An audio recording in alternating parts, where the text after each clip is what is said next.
Hello बच्चों, तो आज हम बात करने वाले हैं रियल नंबर के बारे में, जो कि क्लास 10th का है रियल नंबर। और हम इसमें कवर करेंगे वन शॉट यानी कि कुछ बात जो कि ज़्यादा इंपॉर्टेंट है। इसमें पूरा पूरा क्वेश्चन हमको सोल्व नहीं करना है। इसमें हम कवर करेंगे वन शॉट यानी कि रियल नंबर है क्या, इसके अंदर जितना भी इंटीजर होल नंबर सबके बारे में जान लेंगे शॉर्ट में। यानी कि वन वीडियो 15-20 मिनट जितना भी शूट हो पाए देखते हैं, उसके अनुसार हम करेंगे और एक शॉट में पूरा खत्म। तो आप आराम से इसको देख सकते हो, कोई भी दिक्कत नहीं है और पूरा जेन्युइन जानकारी मिलेगी।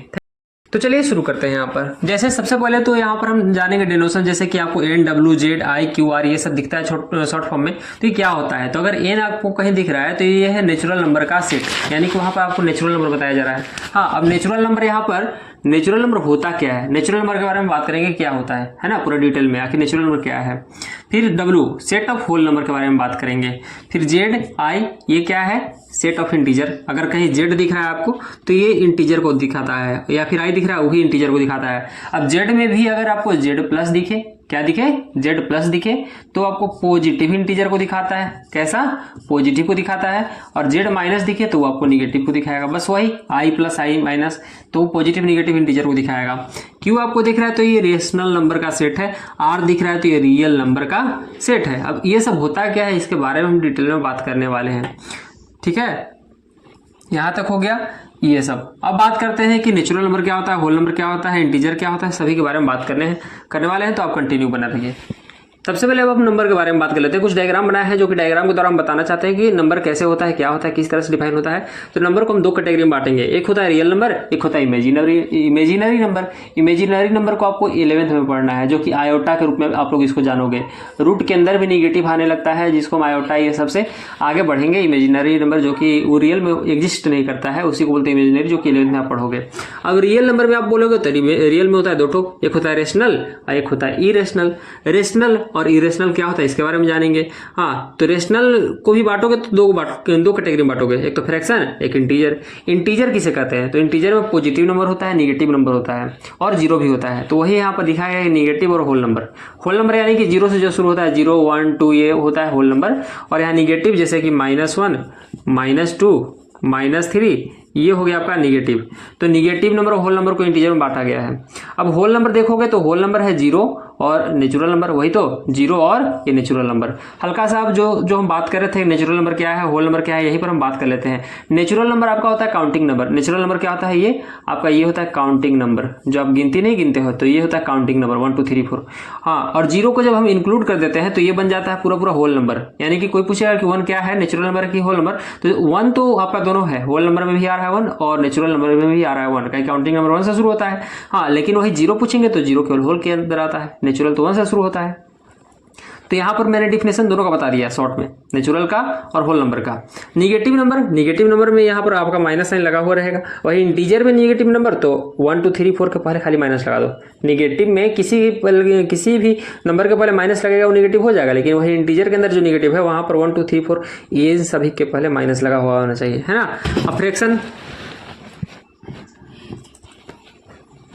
अब फ्रैक्शन का बात करें तो ये ऐसे 8/3, 2/5 ऐसा कुछ दिखेगा। तो ये सब रेशनल नंबर के अंदर आ रहा था। अब रेशनल क्या होता है, इरेशनल क्या होता है, ये दोनों के बारे में बात कर रहे हैं। क्या कि हाँ, बाकी सबका तो बता दिया, इंटीजर क्या होता है, होल नंबर क्या होता है, ये बहुत सारा यहाँ पर ही क्लियर हो गया। तो अब रेशनल नंबर और इरेशनल नंबर के बारे में हम जान लेते हैं क्या होता है ये दोनों। अब हम यहाँ बात कर लेते हैं रेशनल नंबर के बारे में। तो यहाँ पर रेशनल नंबर क्या होता है? तो रेशनल नंबर एक ऐसा रियल नंबर है, एक ऐसा ही क्या है, रियल नंबर है, जिसको हम can be expressed in the form of p/q, जिसको हम p/q के रूप में इसको हम एक्सप्रेस कर सकते हैं, है ना। और जो p और q दिखता है ना, ये दोनों जेड से बिलोंग करता है, ये बिलोंग्स टू का साइन है, जो कि जेड से बिलोंग करता है, जेड यानी इंटीजर से बिलोंग करता है। और q नॉट इक्वल टू 0, यानी कि अगर हम 5/6 लिखे तो यहाँ ध्यान से देखना है कि क्या इसका डिफिनेशन क्या है, इन द फॉर्म ऑफ p/q। क्या p/q के रूप में दिख रहा है? हाँ, दिख रहा है। क्या pq इंटीजर है, यानी 5 और 6 दोनों इंटीजर है? तो हाँ है। और q नॉट इक्वल टू 0, यानी कि नीचे वाला जो पार्ट होना चाहिए 0 के इक्वल नहीं होना। तो क्या ऐसा है? हाँ, ऊपर हो सकता है, नीचे नहीं होना चाहिए। तो क्या ऐसा है? तो हाँ है। तो यानी कि ये पूरा रेशनल नंबर है। हाँ, अगर कोई बोले 1/0 तो क्या p/q के रूप में है? पहला सही है। क्या pq दोनों इंटीजर है? ये भी सही है। क्या q नॉट इक्वल टू 0 ऐसा है? ये नहीं है, तो इसीलिए ये रेशनल नंबर नहीं है 1/0। हाँ, कोई 0/1 पूछे तो क्या p/q के रूप में है? तो ये है। pq इंटीजर है? हाँ है। क्या Q नॉट इक्वल टू 0 है, ये भी सेटिस्फाई कर रहा है, तो यानी कि ये है आपका रेशनल नंबर, लेकिन ये नहीं है। 1/0 आपका नहीं है, लेकिन 0/1 है। अब वही यहाँ पर रेशनल नंबर को हम देखें तो रेशनल नंबर को दो पार्ट में बांटते हैं। फर्स्ट तो है टर्मिनेटिंग और दूसरा है नॉन टर्मिनेटिंग एंड रिपीटिंग, इस तरह से करके। जैसे कि कुछ ऐसे दिखते हैं कि 5/3 आपका है, कुछ ऐसे आपको दिखेंगे कि 9/5 है, ऐसा कुछ। तो यहाँ पर अगर 9/5 है तो 5 से अगर 9 को आप डिवाइड करोगे ना, तो यहाँ पर इसका कुछ ऐसा आएगा कि डेसिमल के बाद ये रुक जाएगा। लेकिन ये 5/3 में क्या होगा ना कि आप जब इसको डिवाइड करोगे तो ये डिवाइड होगा और डेसिमल के बाद कुछ क्या होगा, ये आगे एक तरह से टर्मिनेट करते, ये टर्मिनेट नहीं होगा, ये रुकेगा नहीं, लेकिन आगे बढ़ते रहेगा, ठीक ना। अब बढ़ते रहेगा भी ना, तो आगे अगर जब बढ़ेगा तो शायद ऐसा हो सकता है कि आपको कुछ पैटर्न दिखे बढ़ते समय, कि जैसे 2 3 2 3 2 3 ऐसा बढ़ जाए, है ना। जैसे कि अगर हम डिवाइड करें, जैसे कुछ एग्जांपल ले लेते हैं, 3/2। जब इसको हम डिवाइड करेंगे 2/3, इसको डिवाइड करेंगे तो इसका आंसर क्या आएगा, 3.6, 3 छक 18, फिर 6, फिर 6। तो एक तरह से आपको यहाँ पर कुछ पैटर्न दिख रहा है कि 0.6666 इस तरह से बढ़ रहा है। ये रुक नहीं रहा है, टर्मिनेट नहीं किया, लेकिन बढ़ रहा है, तो एक पैटर्न के साथ बढ़ रहा है। लेकिन कुछ ऐसे भी आपको नंबर इसमें दिखेंगे कि जो बढ़ेंगे भी, रुकेंगे भी नहीं, और पैटर्न दिखेगा ही नहीं। तो ये इतना नंबर इसके अंदर आ जाता है। इंटीजर भी इसी के अंदर आता है, जितना भी है सब रेशनल नंबर के अंदर आता है ना। अब इरेशनल क्या होता है, ये तो हो गया रेशनल का बात। हाँ, इसमें और कुछ बात कर लेते हैं कि रेशनल नंबर अगर कोई दो नंबर के बीच में हमको निकालना पड़ जाए तो उसको कैसे निकालते हैं, छोटा मोटा और बात कर लेते हैं।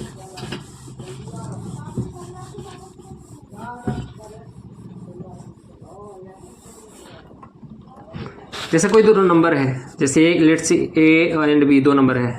अभी इसके बीच में कुछ ना कुछ तो नंबर होगा ना रेशनल नंबर, वो कैसे निकालेंगे। तो इसको निकालने के लिए A और B को आपको ऐड करना होगा, A + B, और बाई क्या करना होगा 2, तो आपको यहाँ से ये निकल जाएगा। अब कोई बोलेगा कि A और B के बीच में केवल एक ही निकलेगा, तो ऐसा कुछ नहीं है। A और B के बीच में रेशनल नंबर का संख्या इनफाइनाइट होता है। कितना होता है, इनफाइनाइट होता है, बहुत सारा होता है। तो हम एक ही काहे निकाले, तो निकल सकता है और भी निकल सकता है। जैसे A + B/2 कोई नंबर आया जिसको C बोल देते हैं, यानी कि अब क्या नंबर बन गया, ACB बन गया। जैसे A और B था ना, तो इसके बीच में हमको एक रेशनल नंबर निकालना था, तो A + B/2 किए, ये दोनों को जोड़े, 2 से भाग दिए, तो कोई नंबर मान के चलो C बना होगा, तो ये लिख लिए। अब क्या हम AC के बीच में फिर से उसी तरह से नहीं निकाल सकते हैं कि A और C को जोड़ेंगे, फिर से 2 से भागा देंगे तो इसके बीच में आ जाएगा।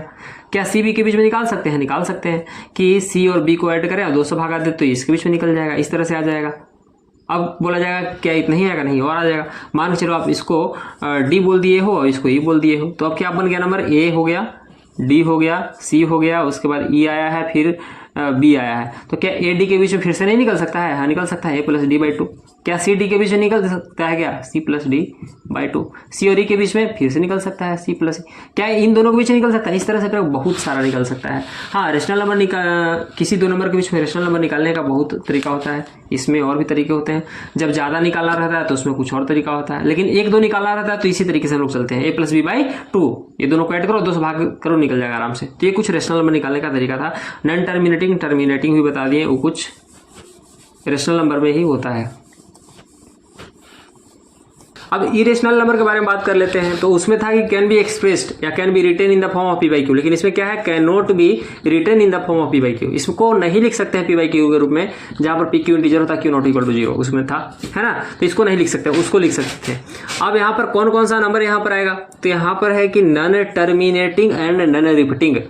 नॉन टर्मिनेटिंग जो टर्मिनेट ना होता हो, यानी कि आगे बढ़ता जाता हो, यानी कि रुकेगा नहीं, जैसे 5.6 2 3 4 ऐसा कुछ। और साथ में नॉन रिपीटिंग, रिपीट वाला नहीं, जैसे कि 6 2 3 4 2 आ गया, तो फिर से अगर 6 2 3 4 2 आएगा ना, तो ये इसमें नहीं आएगा। एक और अच्छा सा एग्जाम्पल लेकर बताते हैं आपको। यानी कि नॉन टर्मिनेटिंग तो होना चाहिए, यानी कि रुकना नहीं चाहिए, रुक नहीं रहा है, बढ़ते जा रहा है ये। लेकिन साथ में होना चाहिए नॉन रिपीटिंग, रिपीट नहीं होना चाहिए। तो रिपीट हो रहा है ना, 6 2 6 2 6 2 6 2, ये रिपीट होने लगा, तो ये इस कैटेगरी में नहीं आएगा, ये तो रेशनल में चला जाता है। नॉन रिपीटिंग आना चाहिए। नॉन रिपीटिंग है कि रिपीट ना हो, जैसे 6 है, 1 है, 2 4 8 6 2 3, कुछ भी ऐसा जा रहा है लेकिन रिपीट नहीं होने दे रहा है बस। तो समझो कि यहाँ पर ये नॉन रिपीटिंग है और नॉन टर्मिनेटिंग भी, तभी इरेशनल में आएगा यहाँ पर, है ना। अब बात करें यहाँ पर कुछ ऐसा नंबर अगर मिल जाए तो 5 0 1 0 0 1 0 0 0 1, तो ये आपको रिपीट होते हुए नजर आ रहा है क्या, नहीं। यहाँ था 0 1, यहाँ 0 0 1, फिर यहाँ 0 0 0 1, तो ये रिपीट नहीं हो रहा है, यानी कि ये तो नॉन टर्मिनेटिंग हो ही गया कि बढ़ते जा रहा है, तो नॉन टर्मिनेटिंग है, टर्मिनेट नहीं हुआ, साथ में नॉन रिपीटिंग है, यानी रिपीट भी नहीं हो रहा है। तो जब रिपीट ना हो और रुके भी ना, तब उसको इरेशनल में डालते हैं। हाँ, वही अगर नॉन टर्मिनेटिंग रहता है, नॉन टर्मिनेटिंग यानी कि वो बढ़ते रहता, और साथ में नॉन रिपीटिंग वाला का केस नहीं रहता, जैसे कि वो रिपीट होता, जैसे 5.212 कुछ ऐसा आपको दिखता है 212, तो यहाँ पर देखो तो 212 इस तरह से रिपीट हो रहा है ना, तो यानी कि रिपीट हो रहा है, तो इसीलिए इरेशनल में नहीं जाता, वो रेशनल में चला जाता।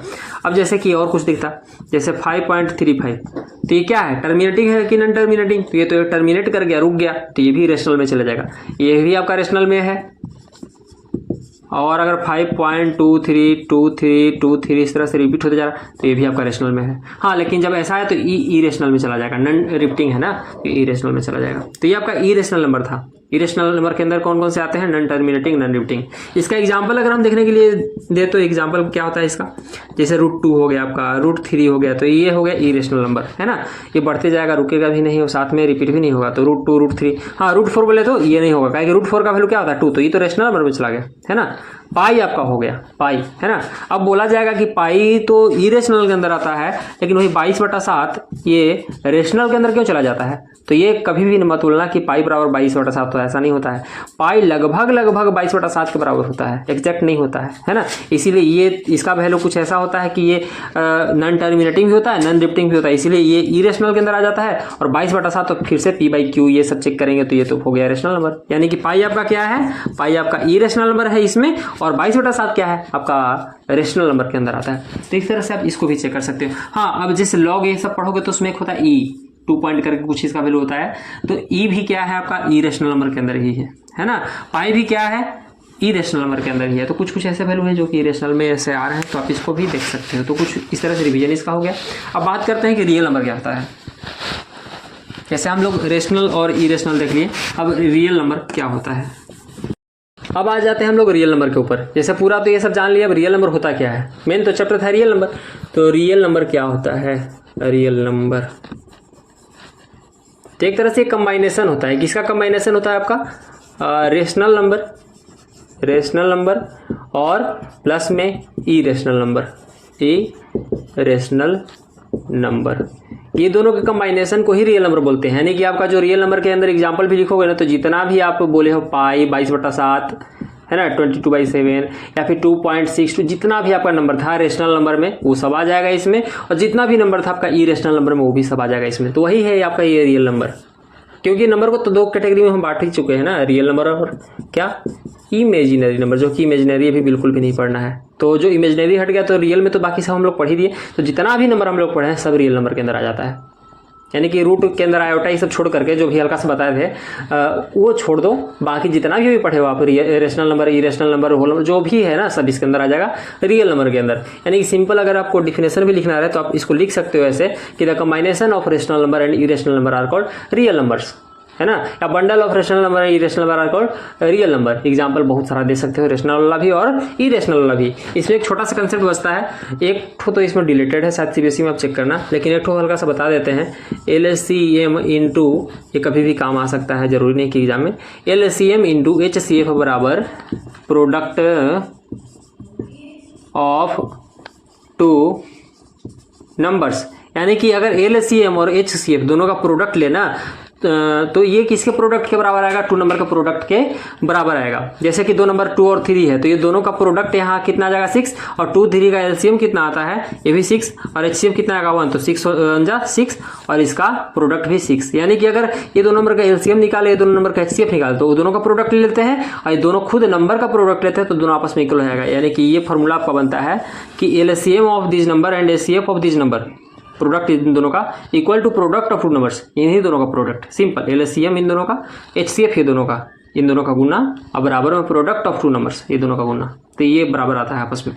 तो ये था आपका आज का रियल नंबर। अगले वीडियो में कोई अगला टॉपिक। थैंक यू, मिलते हैं। आप कमेंट करना आपको कैसा लगा। Okay, bye.